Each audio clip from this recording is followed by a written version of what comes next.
Job security को लेकर ये सारे बहुत सारे सवाल उत्पन्न होते हैं कि हमारी इकोनॉमी या किसी भी पूरे ग्लोबल इकोनॉमी कैसे चलता है। तो कुछ ना कुछ प्रोड्यूस करना पड़ेगा, प्रोडक्शन करना पड़ेगा, लेकिन काम के बदले में जो इनकम होती है वो सुरक्षित है या नहीं, इस पे एक व्यवस्था है कि नहीं, ये देखना होता है। तो समस्याओं का सामना करना पड़ता है। तो भारत के विकास के लिए जमीन और श्रम दोनों आवश्यक है। प्रोडक्शन सेक्टर हो, उसको स्टैब्लिश कहाँ करें, उसकी कितना सही हो रहा है आर्थिक वृद्धि को मजबूत बनाने में, इसका उद्देश्य क्या है, श्रमिकों को क्या क्या लाभ मिलने वाला है। जॉब सिक्योरिटी की अगर बात करें तो उनको सुरक्षा मिलेगा, आय और रोजगार में स्थिरता। ये जो प्राइवेट सेक्टर में जो लोग लगे हुए हैं, अगर आज नौकरी है तो कल नौकरी खत्म हो सकती है, और ये हार्ड कानून बना दिया गया सरकार के द्वारा। लोग नया कुछ स्टेप ले नहीं पाएंगे, कुछ भी ना हो जाए उसको आय की स्थिरता को लेकर या जॉब सिक्योरिटी को लेकर। चूंकि बेरोजगारी की हद इतनी ज्यादा बढ़ी हुई है, नए लोगों को ले लेते हैं, जिससे क्या होता है, जॉब इनसिक्योरिटी की प्रॉब्लम होती है। इस तरह से जो भी वर्कर्स है, जो काम कर रहे हैं, रोजमर्रा की जिंदगी जी रहे हैं, जो है इसके बारे में चर्चा होनी चाहिए। ये सारे अगर मिल जाए सभी लोगों को, लगभग 2% लोग ही ऐसे हैं जो सरकारी क्षेत्र में नियुक्त है। लेबर फोर्स में जितने भी हमारे भारत में आते हैं, 15 से 65 वर्ष के आयु वर्ग के लोगों को लेबर फोर्स में हम लोग इंक्लूड करते हैं। उसमें लगभग 2% लोग ही सरकारी क्षेत्र में है, और सरकारी क्षेत्र में होने की वजह से उनकी सैलरी, उनका पेंशन, उनकी सामाजिक सुरक्षा, अन्य सारी चीज़ों का लाभ और सुरक्षा दोनों मिलती है। लेकिन बाकी जितने लोग जो प्राइवेट सेक्टर में है, या खुद के बिजनेस में है, या इंटरप्रेन्योर कर रहे हैं, या किसी ऑर्गेनाइज सेक्टर या अनऑर्गेनाइज सेक्टर में, निजी क्षेत्र में कार्य कर रहे हैं, उनके साथ बहुत बड़ी समस्या हो जाती है। उनके आय की समानता को लेकर, उनके रेगुलरिटी मतलब स्थिरता के साथ लगातार वेतन बने रहे, जॉब सिक्योरिटी को लेकर ये सारे बहुत सारे सवाल उत्पन्न होते हैं। तो आज का जो टॉपिक है हमारा, जो श्रम मंत्रालय के द्वारा जो घोषित किया गया श्रम centre notified 2026 rules under the 4 labour code which come into force in 2025 में ही आ चुका था, उस पर डिस्कशन किया जा रहा है, जो कि आज के करंट अफेयर में इस पर चर्चा की गई है। 4 इंक्लूड किए गए। मेरा नाम रंजित तिवारी, मैं इस चैनल पे बिहार अड्डा 24/7 के प्लेटफॉर्म पे प्रतिदिन इसी समय पे मिलता हूं, कुछ नए करंट अफेयर से संबंधित और कुछ सोशल सिक्योरिटी, सोशल इशू पे से संबंधित मैटर को लेकर। तो चलिए हम लोग बात करते हैं इस पे कि आखिर क्या है और इस पे क्यों इतनी चर्चा हो रही है। एक्चुअली क्या होता है कि हमारी इकोनॉमी या किसी भी पूरे ग्लोबल इकोनॉमी कैसे चलता है, प्रोडक्शन, आपको इनकम चाहिए, आपको आय चाहिए, तो कुछ ना कुछ प्रोड्यूस करना पड़ेगा, प्रोडक्शन करना पड़ेगा। जैसे कि एक टीचर क्या करता है, एक सर्विस का उत्पादन करता है, मतलब टीचिंग करता है, वो सर्विस में आता है। इसी तरह किसान फसल की खेती करता है, उसी प्रकार जो है जैसे कारपेंटर फर्नीचर बनाता है, तो सभी को कुछ ना कुछ काम करना पड़ता है। लेकिन काम के बदले में जो इनकम होती है वो सुरक्षित है या नहीं, ये तय होता है, ये डिसाइड होता है कि नियोक्ता के द्वारा, या उनकी इनकम की जो सिक्योरिटी है कौन तय करेगा, ये इस पे एक व्यवस्था है कि नहीं, ये देखना होता है। तो गवर्नमेंट सेक्टर में जो लोग लगे हुए हैं उनको तो ये सारी चीजों से सुरक्षा है, सामाजिक सुरक्षा है, आय की सुरक्षा है ना। उसके बाद प्रोग्रेस की आने वाले समय में जो वृद्धि, आय की वृद्धि, वो सारी चीजें की सुविधा मिल जाती है। लेकिन रेस्ट अदर पर्सन जो सरकारी क्षेत्र में नहीं लगे हैं, जो कि हमारी इकोनॉमी या किसी भी इकोनॉमी के सबसे बड़े भाग को कवर करता है, लेबर फोर्स का, उनको इन चीजों से समस्याओं का सामना करना पड़ता है। तो उसी के रिगार्डिंग जो है श्रम मंत्रालय ने उद्घोषणा किया है। क्या उद्घोषणा किया कि भूमि और श्रम का महत्व जो है भारत में, भारत बोल दीजिए या पूरे विश्व में भी बोल सकते हैं, भारत के विकास के लिए जमीन और श्रम दोनों आवश्यक है। जमीन वैसे फैक्टर ऑफ प्रोडक्शन में लैंड, लेबर, कैपिटल और एंटरप्रेन्योरशिप चारों चीजें तो आती है, लेकिन जो सिक्योरिटी की आवश्यकता है, सुरक्षा की आवश्यकता है, वो जमीन और श्रम को। जमीन औद्योगिक और इंफ्रास्ट्रक्चर विकास को बढ़ावा देती है। जमीन अगर ना रहे, भूमि ना रहे, तो प्लांट कहाँ लगाएंगे, इंडस्ट्री कहाँ लगाएंगे, या कोई भी सर्विस सेंटर हो या प्रोडक्शन सेक्टर हो, उसको स्टैब्लिश कहाँ करेंगे, उसकी जरूरत है। वो किसी न किसी निजी लोगों से भी जमीन कभी कभी ली जाती है, कभी कभी सरकारी जमीन है तो उसका भी उपयोग किया जाता है। श्रम उत्पादकता और समावेश और आर्थिक वृद्धि को मजबूत बनाता है। श्रम का मतलब उन सभी की बात कर रहे हैं, लेबर फोर्स की बात कर रहा हूं। वो क्या करता है, उत्पादकता से सीधे सीधे संबंध है। उत्पादकता मतलब इफिशियंसी की भी बात होती है, उत्पादन की क्षमता की भी बात होती है।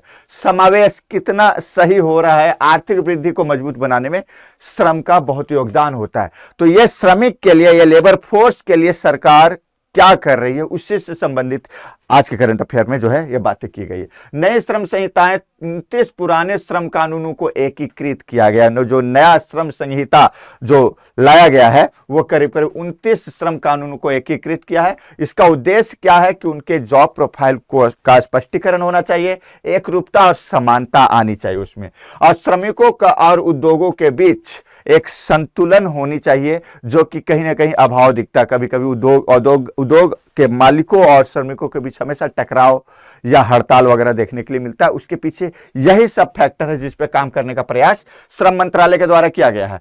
ये सारे फैक्टर है, लैंड, लेबर, कैपिटल और इंटरप्राइजेज, ये सारे फैक्टर है जो प्रोडक्शन के लिए अति आवश्यक होता है। फिर बात करते हैं कि इससे श्रमिकों को क्या क्या लाभ मिलने वाला है। एक तो बेहतर सामाजिक सुरक्षा मिलेगा, यानी कि सरकार अगर डिसाइड करे एक निश्चित वेतनमान हो, चाहे कार्य करने के घंटों की, छुट्टियों की, पेंशन की, जॉब सिक्योरिटी की अगर बात करें तो उनको सुरक्षा मिलेगा। कार्यस्थल पर औपचारिक लाभों तक पहुंच होगा, उनको क्या क्या मिनिमम वेजेज या उनको क्या लाभ मिलनी चाहिए। आय और रोजगार में स्थिरता, ये सबसे बड़ी बात है। अभी के समय में जो प्राइवेट सेक्टर में जो लोग लगे हुए हैं उनकी सबसे बड़ी समस्या आय की स्थिरता, रोजगार की स्थिरता। प्राइवेट नौकरी की हाल ये होती है, अगर आज नौकरी है तो कल नौकरी खत्म हो सकती है, और ये एक बहुत बड़ा मानसिक विकार और मानसिक उत्पीड़न का भी कारण बन जाता है, और बहुत लोग इससे एक हेल्थ इशू को भी मतलब फेस कर रहे हैं। उसके बाद व्यवसायों के लिए लाभ, व्यवसाय में कितना लाभ होगा नहीं होगा इसमें सिक्योरिटी देना पड़ेगा। आसान अनुपालन, ऐसे श्रम कानून बनाया जाए जिसका पालन करना व्यवसायियों के लिए, या जो नया कुछ करना चाहते हैं, इंटरप्रेन्योर करना चाहता है या कुछ स्टार्टअप करना चाहता है, तो उनको कुछ गाइडलाइन या सपोर्ट, डिजिटल प्रक्रिया, कार्यबल में प्रबंधन में लचीलापन होना चाहिए। ये ना कि बहुत हार्ड कानून बना दिया गया सरकार के द्वारा, उसको पालन करना पालन करने में अगर दिक्कत होगी तो क्या होगा, लोग नया कुछ स्टेप लेना नहीं चाहेंगे कि भैया सरकार का बहुत ज़्यादा इंटरफेयर होता है, प्रोडक्शन में बाधा होगा, इकोनॉमी के ग्रोथ में भी दिक्कत होगी। फिर सभी क्षेत्र में समान अवसर मिलना चाहिए, सभी को समान अवसर की भी बात होनी चाहिए। यह श्रम कानूनों में जो है लाया गया। प्रमुख लक्ष्य क्या है? लक्ष्य मुख्य रूप से एक तो सुरक्षित कार्य स्थिति सुनिश्चित करना कि अगर कोई जॉब कर रहा, प्राइवेट जॉब हो चाहे सरकारी में तो सुरक्षा है ही प्राइवेट जॉब में, कि कभी भी जो है कुछ भी ना हो जाए उसको, आय की स्थिरता को लेकर या जॉब सिक्योरिटी को लेकर। इसके लिए एक मापदंड बनाया जाए, उचित वेतन और समय पर भुगतान। सब ये दूसरी सबसे बड़ी समस्या उचित वेतन। चूंकि बेरोजगारी की हद इतनी ज्यादा बढ़ी हुई है कि काफी ऐसे लोग हैं जिनके पास जॉब नहीं है, वो एक निश्चित या एक सीमा से कम पैसे पे भी काम करने के लिए तैयार होते हैं, और इसी का लाभ जो है वो सारे मतलब मालिक उठाना चाहते हैं या नियोक्ता उठाना चाहते हैं कि भाई कंपटीशन बहुत ज़्यादा, लोग बहुत ज़्यादा है, तो अधिक सैलरी ना देकर कम से कम सैलरी, या पहले से जो जॉब कर रहे हैं जिनकी सैलरी अधिक हो जाती है उन्हें हटाकर नए लोगों को ले लेते हैं, जिससे क्या होता है, जॉब इनसिक्योरिटी की प्रॉब्लम होती है।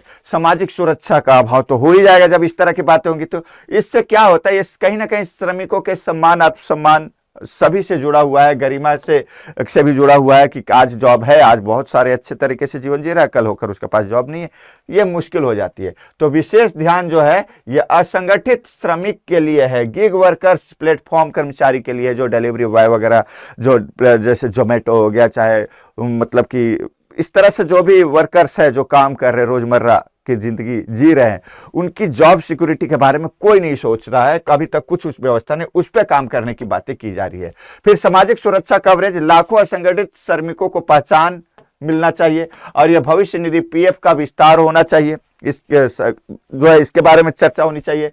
स्वास्थ्य बीमा, मातृत्व लाभ, गिग प्लेटफॉर्म और श्रमिकों समर्पित सामाजिक सुरक्षा कोष, एग्रीगेट द्वारा योगदान, रोजगार सुरक्षा, अधिकारों की मान्यता, ये सारे अगर मिल जाए सभी लोगों को, तो एक जो जॉब के प्रति, नौकरी के प्रति, आय की असमानता जो है उसके प्रति जो इनसिक्योर फील करते हैं आज के युवा वर्ग, ये इसका समाधान हो जाएगा। लेकिन हो नहीं पा रहा, अभी वर्तमान स्थिति तो वैसा नहीं है। लेकिन चलिए, अभी सोचा गया, कम से कम कानून लाया गया, कुछ कुछ तो प्रयास किया, हर दिन कुछ करते रहेंगे तो भी हम एक बेहतर स्थिति में पहुंच सकते हैं। ई श्रम पोर्टल पे लगभग 310 मिलियन से अधिक पंजीकरण जो है किया गया है। लाभों को पोर्टेबिलिटी सुनिश्चित किया गया। इससे लाभ क्या, उनको अगर स्वास्थ्य लाभ, बीमा लाभ, पेंशन लाभ, ये सब के बारे में चर्चा की जा रही है कि भैया इस पे उनको मिलना चाहिए अगर कार्य कर रहे लेबर फोर्स का हिस्सा है तो इसके बारे में सरकार गाइडलाइन जारी कर रही है। दूसरी बात है कि occupational safety health working conditions code, ये सारे पे बात किया गया कि सुरक्षा मानदंडों का एकीकरण जो भी वर्क है, जैसे कि अभी बीच में ही काफी चर्चा का माहौल था कि 10 मिनट में डिलीवरी, 5 मिनट में डिलीवरी, ये कहीं ना कहीं हेल्थ इश्यू और एक्सीडेंटल डेथ वगैरह भी हो जाती थी, है ना, बहुत जल्दी पहुंचा। तो इस पे कुछ मानक नहीं था। ये तय कौन करते थे भैया? वो जो सर्विस प्रोवाइडर है या उत्पादक है, वो सरकार को इंटरफेयर करने की जरूरत थी, जो कि किया गया।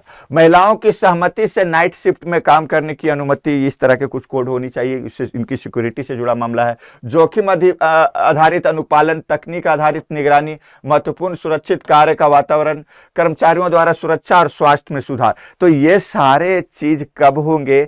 जब सरकारी इंटरफेयर इसमें होगा। हालांकि बहुत ज्यादा इंटरफेयर कहीं ना कहीं उत्पादन को भी और उत्पादकता को भी प्रभावित करती है। चूंकि अभी 1991 की जो एलपीजी आई, उससे पहले की जो स्थिति थी वो नकारात्मक रूप से सरकार का इंटरफेयर होता था। लेकिन सकारात्मक रूप से अगर इंटरफेयर होना चालू हो तो इससे इकोनॉमी और लेबर फोर्स को भी फायदा मिलेगा। अब बात करते हैं आगे इससे जुड़े हुए कि कोड ऑन वेजेस, क्या क्या मुख्य लक्ष्य इनके, क्या क्या, कि सभी क्षेत्र में न्यूनतम मजदूरी तय होनी चाहिए कि भैया कोई भी सेक्टर में अगर आप लेबर ले रहे हैं तो उनको कम से कम आपको इतनी सैलरी देनी पड़ेगी। एक बात तो ये। दूसरी बात है लागू जो तय समय है उस पर उनको सैलरी वगैरह दिया जाए। भुगतान वेतन संरचना में पारदर्शिता रखा जाए, है ना। ये नहीं कि भाई कंपटीशन है, भीड़ ज्यादा है, बेरोजगारों की संख्या ज्यादा है तो ज्यादा सैलरी वाले को हटाए, कम सैलरी वाले को घुसाए, फिर उसकी ज्यादा हो जाए तो उसको हटाए, फिर इस प्रकार से नहीं होनी चाहिए। सभी कर्मचारियों के लिए समान सुरक्षा लाभ और आर्थिक स्थिरता, श्रमिकों का शोषण इससे क्या होगा, कम होगा, वो सिक्योर होंगे आय के पॉइंट ऑफ व्यू से और इनका मतलब रोजगार के पॉइंट ऑफ व्यू से। इससे क्या क्या होगा भैया? एक तो विवाद समाधान तंत्र मजबूत होगा, सामाजिक संवाद को बढ़ावा मिलेगा, श्रमिक नियोक्ता संबंध में सुधार आएगा, पारदर्शी अनुशासनात्मक जो प्रक्रिया है इसमें लाभ होगा, उद्योगों में भी स्थिरता आएगा, उद्योगों का भी विकास होगा। उन्हें हमेशा जो फेस करना पड़ता है हड़ताल का या श्रमिकों के अभाव का, कभी कभी वो सब नहीं, श्रमिक में संतोष की कमी होगा। और इससे लाभ हमारे देश को, हमारी इकोनॉमी को कि ये होगा कि एमएसएमई और निवेश पर भी प्रभाव पड़ेगा। हमारे यहाँ इन्वेस्टमेंट भी आएंगे, बाहरी इन्वेस्टमेंट भी आएंगे, लोग एफडीआई करेंगे। उसके बाद जो है निवेश बढ़ेगा तो हमारी इकोनॉमी की साइज बढ़ेगी, हमारा एक्सपोर्ट बढ़ेगा, प्रोडक्शन ज्यादा होगा, जिससे लाइफ स्टाइल पे सीधे सीधे असर पड़ता है और हमारी इकोनॉमी पे भी असर पड़ता है। ईज ऑफ डूइंग बिजनेस में भी सुधार होगा। तो इससे क्या होगा? अगर ईज ऑफ डूइंग बिजनेस में अगर सुधार आता है सभी चीज को संतुलित रखते हुए, तो लोग इन्वेस्टमेंट करना चाहेंगे और प्रोडक्शन बढ़ेगा। इसका फायदा हमारे देश को भी मिलेगा। अच्छा, इसमें बहुत सारी चुनौतियां, ये सब लागू करने के लिए पहले सबसे पहले समस्या क्या है? समस्या तो यह है कि जो श्रम है ना, वो समवर्ती सूची का विषय है। समवर्ती सूची का मतलब जिसमें केंद्र और राज्य दोनों अपने हिसाब से कानून बना सकते हैं। तो कई बार टकराहट देखने के लिए मिलता है, दोनों में टकरार देखने के लिए मिलता है नियम को लेकर। तो इसमें एकरूपता नहीं आ पाती है दोनों की वजह से। डिजिटल इंफ्रास्ट्रक्चर को थोड़ा अभी मजबूत करना पड़ेगा, अभी उतना ज्यादा मजबूत नहीं हुआ है जितनी होनी चाहिए। जागरूकता अभियान भी चलाना पड़ेगा, सभी लेबर से लेकर सभी लोगों को समझाना पड़ेगा। क्षमता निर्माण कार्यक्रम, श्रमिकों के पंजीकरण को बढ़ाना होगा। नहीं तो एक होता है कि डेली वेजेस पे कुछ लोग काम किए, कभी फिर चले गए, कॉन्ट्रैक्ट वाले में ऐसे होते हैं।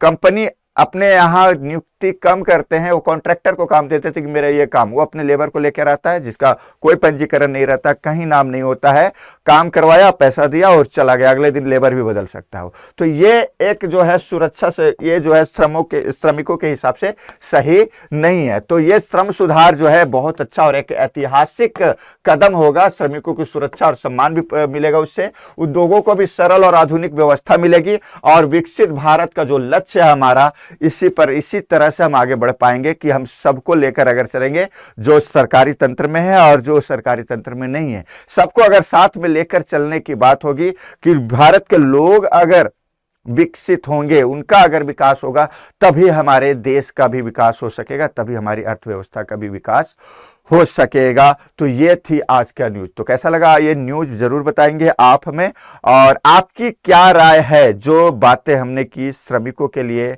वैसे वर्कर्स जो कि सरकारी सेक्टर में जॉब नहीं करते, उनकी सुरक्षा को लेकर। तो चलिए फिर मिलते हैं नेक्स्ट सेशन में, तब तक के लिए जय हिंद, जय भारत। अगर चैनल पे नए हैं तो जरूर सब्सक्राइब कर लीजिएगा। प्रतिदिन एक वीडियो इस तरह से आपके पास पहुंचता रहेगा, नोटिफिकेशन भी आता रहेगा। जय हिंद, जय Bharat. Thank you very much.